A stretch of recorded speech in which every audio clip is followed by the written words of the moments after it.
mo itong dinudumog at hinihiyawan sa tuwing siya'y may concert sa Mindanao.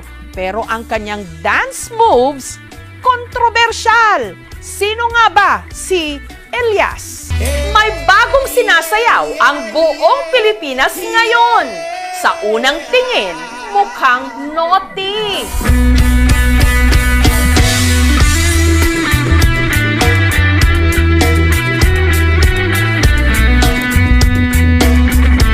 Kaya ang iba nagtaas agad ng kilay. Parang malaswa yung sayaw. Pero hindi nito napigilan ang pagiging viral ng dance steps na ito.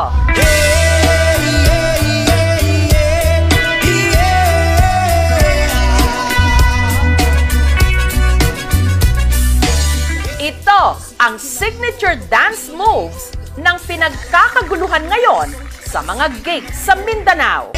Mag-ingay at say uhahay kay Elias! Si Elias, content creator at band vocalist ng bandang Kalumad. Sa linggong ito, dumayo sila sa Tiboli sa South Cotabato. Ilang oras pa bago ang kanyang set. Ang fans, abangers na! Si Elias! Kasi idol namin siya! Kasi ang galing sumayaw! Elias! Oh, hahay! At nung nasilayan na nila sa wakas ang kanilang idolo, ang audience hindi magkamayaw. I love you, Santander! Isa ka siya dito! Si Elias patikim ng kanyang dance moves.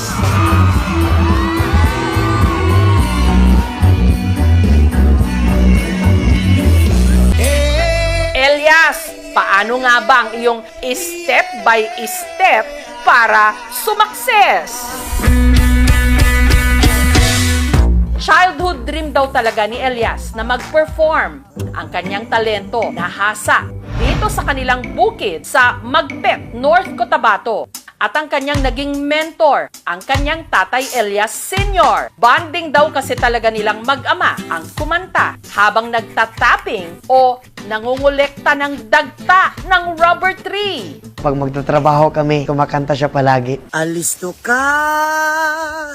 Magsakay ako ng kalabaw, magpakain ng damo, tapos dinadala ko yung lyrics. Ginapractice ko araw-araw hanggang sa kabisado na, umaga, April Boys at saka AGs kasi mataas pa yung boses ko. Ngayon, hindi na. Masarap na lang. Hey! At sa mga nagsasabing mahalay ang pinauso niyang dance steps, ayon sa kanya, inspired daw ito ng kanilang hanap buhay. Kapag nagkakat ka kasi ng rubber is pag ganon. Ito ang puno, tapos hawakan mo yung puno, tapos kailangan mo ganito ang knife, hanggang ganyan, hanggang ibaba. Kaya ginawa ko, kumbaga ganyan, tapos ay! Ganon. Siguro nasa kanila na lang kung ano yung iisipin nila. O din niyang punuan sa guma mga dol. Bata pa lang, nagtatapping na raw si Elias. Araw-araw kami masama sa nagkakat ng rubber, 3 AM. Tapos mag-aral ako, paminsan-minsan nga. Kapag mag-school ako, mabaho pa yung kamay ko sa rubber. Pero kapag naibenta mo na, humot na yung kwarta. Dagta ng rubber tree ang kanilang hanap buhay. Sa pagtatapping, kumikita ang mag-ama ng 7,000 pesos kada ani. Kayo na makatabang sa mo, kuha na mo pamugas, sa gastos na mo sa among panimalay, maura gid among ginasaligan. Grade 2 lang daw si Elias nung ang kanyang nanay Ninita na masukang domestic helper sa Bahrain. Bilang isang ina, sobrang hirap talaga kasi siyempre na malayo ako sa kanila. At hindi maiwasan na iiyak ka na lang na mag-isa kasi hindi ko sila nakikita, hindi ko sila nasusubayan araw-araw kung anong ginagawa nila, pero masaya ako na ganyan na siya ngayon. namimiss ko siya. Gusto ko palaging makikita siya araw-araw. Kaya hindi ko mapigilan na maging emosyonal kapag magbanggit ako ng pangalan ng nanay ko. Basta pamilya ang pag-usapan, yan ang weakness ko. Dahil nasa abroad ang kanyang ina at madalas naman nasa bukid ang kanyang ama, ang kasakasama raw ni Elias noon, ang kanyang Lola Miriam at Lolo Marciano. Dili man bugoy na butaan man. Sa dagan na mong ako, hinigugmagid na mo si Didid, magid ng gimhan na mo. Sa kanila ako natutulog araw-araw. Sila din ang nagbabantay sa akin, sila ang nagbigay ng allowance. Inspirasyon ka. Dahil sa kanilang pagsisikap, nitong 2023 lang, nakapagtapos si Elias ng criminology. Malaking tulong sa akin. Nasasanay na yung katawan ko sa natrabaho na ganon. Nandito na naman ako, namumunot sa kabukiran. Pero sa halip na maging pulis, sinunod daw niya ang sigaw ng kanyang puso, ang mag-perform. Inumpisahan niya sa pagva-vlog. Ipinakita ang kanyang buhay sa bukid. Dili po na mawala tong kagandahan diya. Ay! Hanggang nagpasample ng kanyang boses at dance moves. And the rest is history, ika nga. Si Elias na imbitahan na ngayong magtanghal sa iba't ibang mga probinsya ng Mindanao. Napupuno talaga ang isang area kapag nagigig kami. Nararamdaman ko sa aking sarili is proud na proud, masayang masaya. Maraming fans na rin daw ang nagdi-DM o direct message sa kanya. Sinasabihan nila ako na, pwede ba tayo na lang? Pwede bang magkita tayo? Matawa lang din kasi mabait naman ako na tao at saka masarap din.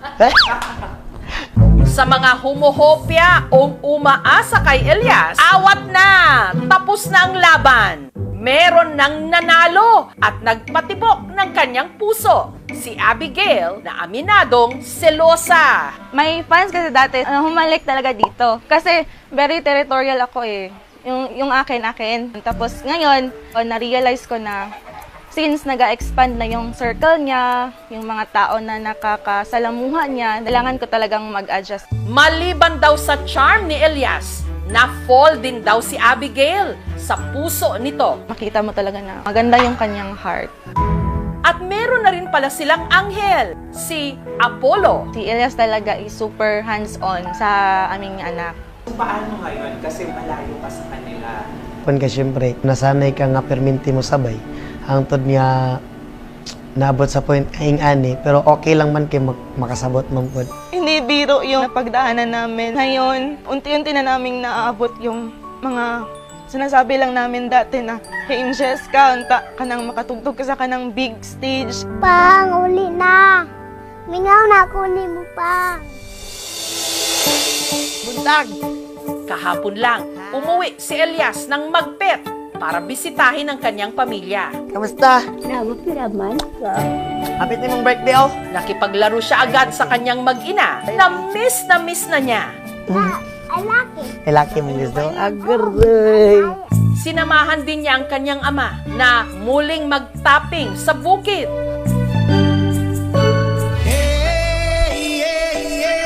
Na sinabayan pa niya ng pagsayaw.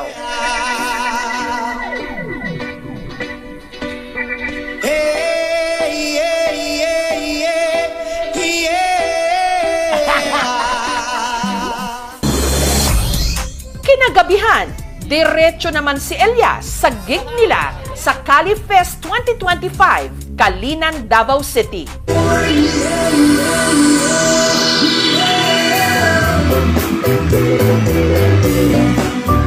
Ang hindi alam ni Elias, may sorpresa mula sa kanyang #1 fan, ang kanyang nanay Ninita, all the way from Bahrain. Stay always humble at laging pasalamat sa Panginoon sa lahat ng na-achieve mo at laging mag-iingat sa bawat event na pupuntahan mo. Tatandaan mo na narito lang kami ng pamilya mo at laging susuporta sa magandang hangarin mo sa buhay. I love you, anak! Salamat, Kalinan! Sa ngayon, hindi ko pala kino-confirm ang sarili ko na sikat ako. Paminsan-minsan din, kinakausap ko rin ang sarili ko. Sikat na ba talaga ako? Kailangan ko pa siguro magsipag para maabot yung pangarap ko. Gusto ko kasing whole world. Huy!